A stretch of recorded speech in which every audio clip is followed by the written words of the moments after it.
سەبارەت بە سەردانی سەرۆکوەزیرانی عێراق بۆ ئەمریکا گرنگی پێگەیەرێمی کوردستان لە پەیوەندیەکانی نێوان واشنتۆن و بەغدا گفتوگۆکەم لەگەڵ بەڕێز هێنری بارکی لێ کۆڵەر. بەڕێز بارکی ساڵتان لێ بێتۆم کاتتان باش. لە دیدارێکیدا لەگەڵ میدیا ئەمریکی و خۆراوایەکان محەممەد شیعە سودانی سەرۆکوەزیرانی عێراقەڵێت داعش چیتر هەڕەشە نیە لە عێراق. ئەمە لە کاتێکدا کۆمەڵگەی نێودەوڵەتی زۆرترین کات جەخت لەوە کاتەوە داعش هێشتا هەڕەشەیە و عێراق خۆی بەردەوام لە چەندین ناوچە ئۆپراسیۆن ئەنجامەدا دژی داعش. پێتان وایە داعش هەڕەشە نیە لەسەر عێراق؟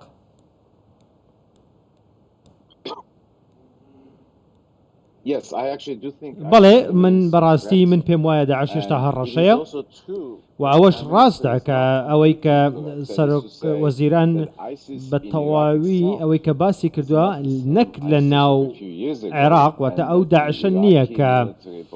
2014 هەبوو، چونکە ئێستا پێشمەرگە و هێزە عێراقیەکان کارێکی زۆر باشیان کردووە پێکەوە توانیویانە داعش سەرکوت بکەن و توانیویانە تا بەڕادەیەکی باش هەڕەشەکانی کەم بکەنەوە. بەڵام نابێ ئەوەمان لەبییر چێ بەڵام کە داعش هێشتا هەڕەشەیە، بەڵام لە باکووری ڕۆژهەڵاتی سووریاش هەیە و ئۆپەراسیۆنەکانی ئەمریکا لەگەڵ هێزەکانی سووریا دیموکرات لەوێ بەردەوامە و گرنگە. بۆیە ئەوەی کە سەرۆکوەزیرانی عێراق وتوێتی و پێشنیازی کردووە وتوێتی دەبێ ڕێخستنێک و هەماهەنگێکی تازەیان هەبێت لەگەڵ ئەمریکا بۆ داهاتوو هێزەکانی کەمتر بکاتەوە لە عێراق و عێراق بەرپرسە بێ لە شەڕی دژ بە داعش. واتە پێویستی بە هاوکاریەکی زۆری ئەمریکا نابێ، پێویستیە بێ بەڵام بەو قەبارەی نا کە پێشتر هەبووە لەوانەیە لە ڕووی هەواڵگریەوە پێویستی پێی بێ و هێزەکانی عێراق با بڵێن توانای ئەوەیان هەیە ئێستا پێم وابێ بە هاوکاری هەواڵگیری سەربازی ئەمریکا بتوانێت ڕوبەڕووی ئەوە ڕەشەی ببنەوە لە ناو وڵاتەکەیانە. بەڵام ئەمریکا زۆر مەبەستێتی کە بتوانێ لە هەرێمی کوردستانەوە بگاتە ڕۆژباکوور ڕۆژهەڵاتی سووریا و کەمپی ئەلهۆل ئێستا زۆر مەترسیدارە، نزیکەی 50,000 بەندی داعشی لێ، هەندێکیان کە گەنجن و لەوێ بیرۆکەی داعش شوەتە مێشکیانەوە. بۆیە ئێمە کێشەیەکمان هەیە لەوێ، تۆ بێنە پێشچاوی خۆت ئەگەر ئەو 50,000 کەسە بە هەر هۆیەک بێنە دەرەوە و ئەگەر کەس نەبێ لەوێ چاودێریان کا لە کەمپەکان و لە دەرەوە با بڵین ئەبێتە هەڕەشەیەکی زۆر گەورە نەک تەنها بۆ سووریا و عێراق بۆ هەموو جیهان. بۆیە ئەم بابەتە پێم وایە بێ لەگەڵ ئەمریکەکان عێراقیەکان لەگەڵ ئەمریکا ئەم شتیان تاوتوێ کردووە. ئێستا توانین بڵین لە دوای سەردانی محەممەد شیع سودانی و گفتوگۆکردنی سەبارەت بە عێراق بە گشتی بە هەرێمی کوردستانی شەوە پێگەی هەرێمی کوردستان لە پێگەیشی گرنگی پەیوەندیەکانی نێوان عێراق و ئەمریکادایە؟ ئەگەر وایە بۆچی ئەوەندە گرنگە پێگەی هەرێمی کوردستان؟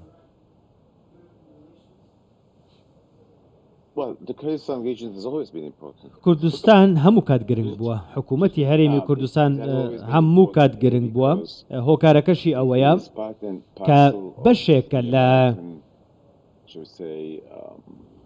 چۆن بڵێم ئەوەی کە ئەمریکا کردوویەتی لە عێراق لە داڕشتنەوەی عێراق و بنێدانەوەی عێراق دوای لەناوبردنی ڕژێمەکەی سەدام هاو بەشێک و بەشێکی گرنگ بووە لە سیستەمی دیموکراسی عێراق. ڕاستە کێشە هەیە، ناکۆکی هەیە و کێشەی ئابووری هەبووە لە با بڵێن لە هەرێمی کوردستان،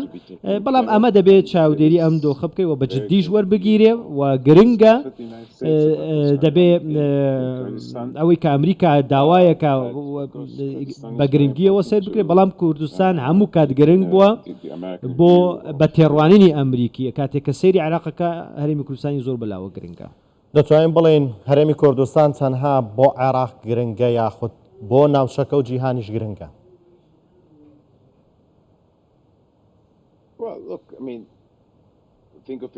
سەرکە بەم شێوەیە دایڕێژینەوە بە تێڕوانینێکی نێودەوڵەتی بە تێڕوانینێکی هەرێمی کوردستان شوێنێکە هەرێمێکە ناوچەیەکە کە کورد بە شێوەیەک لە شێوەکان ئۆتۆنۆمیان هەیە و کورد خۆیان کاروباری خۆیان بەڕێوە ئەبن زمانی کوردی زۆر باش چۆتە پێشەوە هیچ کەسێک قەدەغەی نەکردووە و بۆیە بەم تێڕوانینەوە ئەگە سەیری بکەی من پێم وایە هەرێمی کوردستان زۆر گرنگە ئەگەر تۆ سەیری ئەوەی کە بڵێن لە ناوچەکە وەکو هەرێمی کوردستان وەکو عێراق وەکو ناوچەکە بەگشتی ئێوە گەورەترین پێکهاتە لەوێ لە ناو هەرێمەکەی ئێوە دەژین واتە پێکهاتەکان لەوێ زۆر پارێزراون. بەڵێ دەرەنجامی ئەم سەردانەی محەممەد شیع سوودانی بۆ واشنگتۆن چییە بێت دەتوانین بڵێن یان داهاتووی پەیوەندیەکانی واشنگتۆن و عێراق چی گۆڕانکارێکی بەسەراتێ؟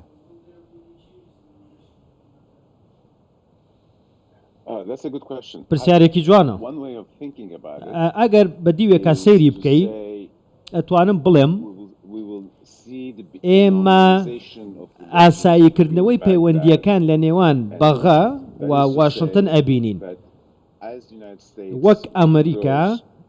با بڵێن ئەگەر هێزەکانی کشاندەوە هەندێکی بکشێنێتەوە نەک هەمویان بە دڵنیاییەوە لە هەرێمی کوردستان نایان کشێنێتەوە چونکە هەرێمی کوردستان وەک باسم کرد لینکی و هاتوچۆی نێوان سووریا و با بڵێن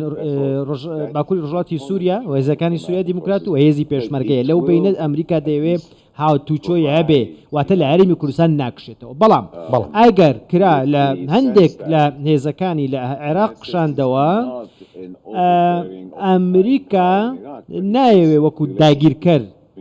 مامەڵە بکە و دەیەوێت پەیوەندیەکانی ئاسایی بکاتەوە بکاتە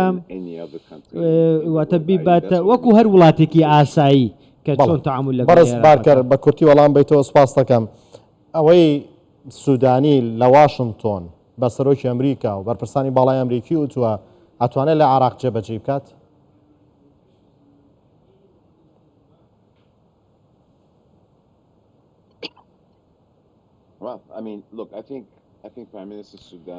پێم وایە سەرۆکوەزیران سوودانی لە سەرۆکوەزیرانەکانی پێش خۆی سەرکەوتووتر بووە ڕاستە تووشی گەردەلوولێکی سیاسی و کێشەیەک بوویەوە بەڵام بە سەرکەوتووی لێ هاتە دەرەوە و توانی من پێشببینی ناکەم هەندێک شتەیە سەرسوڕمانە بۆ هەمومان شتی لە پڕوەدا بەڵام ئەوەی کە ئێستا هەیە و ئەو بەگوێرەی ئەوەی کە ئێستا ئێمە ئەیبینین عێراق دەیەوێت ئەو پەیوەندیانەی لەگەڵ ئەمریکا ئاسایی بکاتەوە ئەمەش سوودانی بە دیاریکراوی ئەمەی وتووە بەڵام دەبێ ئەو کێشانەی خۆی چارەسەر بکە با بڵێ لێکەوتەکانی شەڕ و لێکەوتەکانی تیرۆر و ئەوانە دەبێت چارەسەر بکە بەسەریان نەزاڵێ من بۆیە من نەتوانم بڵێم کە سەرۆکوەزیران سوودانی